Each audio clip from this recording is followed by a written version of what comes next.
नमस्कार, स्वागत है सभी छोटे भाइयों बहनों का आज के इस वीडियो के माध्यम से।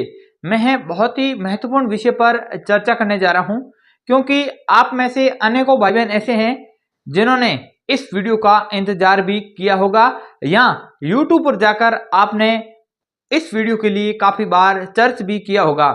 क्योंकि BSTC 2025, हाँ मैं बात कर रहा हूं BSTC 2025 की, प्री BSTC कह सकते हैं, प्री DLED कह सकते हैं। 2025 की तैयारी कैसे करें, क्या अभी से उस BSTC के लिए अपने को तैयारी में लग जाना चाहिए, क्या इसके लिए कोचिंग करने की आवश्यकता है या नहीं, या हमारे जो अभी 12th के भाई बहन हैं वो भाई बहन जब बोर्ड परीक्षा देकर आएंगे तो उनको क्या पढ़ना है, कैसे पढ़ना है, कितने नंबर का पेपर का पैटर्न रहने वाला है, इन तमाम क्वेश्चन का जवाब आपको आज के इस वीडियो के अंदर मिलने वाला है।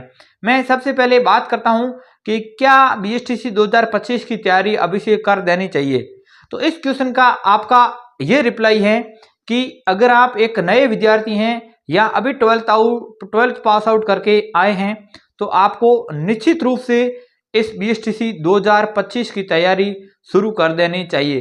क्योंकि आपने जो BSTC 2024 है जो प्री DLED हुआ है उसकी कट ऑफ देखी है, नहीं देखी है तो मैं आपको बता देना चाहूँगा कि बॉयज़ में जो कट ऑफ रही है वो 432 से भी ऊपर रही है और गर्ल्स में भी तकरीबन 420 से कट ऑफ ऊपर रही है।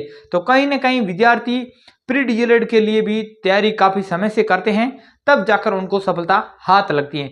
तो क्या आप लोगों को तैयारी इस समय करनी चाहिए? तो मैंने आपको बता दिया, निश्चित रूप से आपको तैयारी इस समय करनी चाहिए। और अगर आप प्री DLED 2024 से चूक चुके हैं तो आप लोगों को अभी भी तैयारी करनी है, क्योंकि 2025 का मौका कहीं आपके हाथ से निकल नहीं जाए। और दूसरा क्वेश्चन ये रहने वाला है कि क्या हमको कोचिंग करनी चाहिए या नहीं। तो इसका मैं एक ही उत्तर दूंगा कि अगर आप पहली बार आए हैं 12th पास आउट करके और आपने कहीं भी ऑनलाइन या किसी भी संस्थान में अभी तक कुछ भी नहीं पढ़ा है, तो मैं मानता हूं कि एक बार आपको कहीं से भी कोचिंग ले लेनी चाहिए। क्योंकि कोचिंग में क्या होता है, विद्यार्थी को एक बार ये पूरा समझ में आ जाता है कि उसको क्या पढ़ना है, कितना पढ़ना है, और एक बॉन्ड बन जाता है, रेगुलरिटी बन जाती है। और एक बार विद्यार्थी जब कोचिंग करके आ जाता है तो उसके बाद वो सेल्फ में भी बहुत अच्छा कवर कर सकता है। तो अगर आप एक नए विद्यार्थी हैं तो आप कोचिंग निश्चित रूप से कर सकते हैं, ताकि आपके चयन की संभावना थोड़ी बढ़ जाती है। क्योंकि विद्यार्थी पहली बार खुद पढ़ता है तो कई बार उसको ये समझ में नहीं आता है कि प्रश्न किस प्रकार के पूछे जाते हैं और कितना मैटर उसको कवर करना है। इसलिए अगर आप एक कोचिंग संस्थान से जुड़ते हैं तो आपको इस बात का पूरा अंदाजा हो जाता है कि क्या किस तरीके के प्रश्न और किस हद तक पूछे जा सकते हैं। और तीसरी बात मैं ये करने वाला हूं कि परीक्षा का जो पैटर्न है वो क्या रहने वाला है। परीक्षा का पैटर्न मुख्य रूप से रहने वाला है वो 4 भागों के अंदर डिवाइड रहता है और इसके कुल पूर्णांक 600 अंक होते हैं और ये 4 भागों में रहता है। प्रत्येक पार्ट 150 अंक का रहने वाला है। मैं बात पार्ट 1 की करता हूं। तो सबसे पहले आपका पार्ट 1 है जो मानसिक योग्यता तर्क शक्ति का, यानी कि जिसको अपन रीजनिंग बोल सकते हैं, उसका रहता है और उसमें 150 अंक होते हैं और उसमें कुल 50 क्वेश्चन पूछे जाते हैं और एक क्वेश्चन 3 अंक का होता है। यानी कि पहला पार्ट आपका 150 अंक का हो गया। मैं पार्ट बी पर जाता हूं। तो पार्ट बी आपका जीके से संबंधित है। जीके से मतलब राजस्थान का पूरा जीके, जिसमें राजस्थान का भूगोल, कला संस्कृति, इतिहास, ये तमाम टॉपिक वहां पर, राज्य व्यवस्था, ये सारे टॉपिक वहां पर शामिल रहते हैं। और इसका कोई विस्तृत कह सकते हैं या पॉइंट वाइज सिलेबस भी नहीं है। मुख्य रूप से जो बॉन्ड है उसके माध्यम से आप इसकी तैयारी कर सकते हैं, क्योंकि राजस्थान की जीके के अंदर जो भी टॉपिक हैं उनमें से कोई भी टॉपिक से क्वेश्चन यहाँ पर उठा लिए जाते हैं। अगला मैं पार्ट सी की बात करता हूं। इससे पहले मैं बताना चाहूंगा पार्ट बी भी 150 अंक और 50 क्वेश्चनों का रहने वाला है। अब मैं पार्ट सी पर आता हूं। तो पार्ट सी आपका शिक्षण अभिरुचि का रहने वाला है और शिक्षण अभिरुचि का पार्ट भी 150 अंक और 50 क्वेश्चन, प्रत्येक क्वेश्चन 3 अंक का रहने वाला है। और शिक्षण अभिरुचि भी आप लोगों के लिए तैयारी में सिलेक्शन के अंदर एक महत्वपूर्ण विषय साबित होता है। आप इसको भी स्किप करके नहीं चल सकते हैं। पार्ट डी पर आता हूं मैं और पार्ट डी पर मैं जाता हूं। तो ये लैंग्वेज का पार्ट रहने वाला है और लैंग्वेज में हिंदी और इंग्लिश दोनों लैंग्वेज यहाँ पर शामिल रहती है।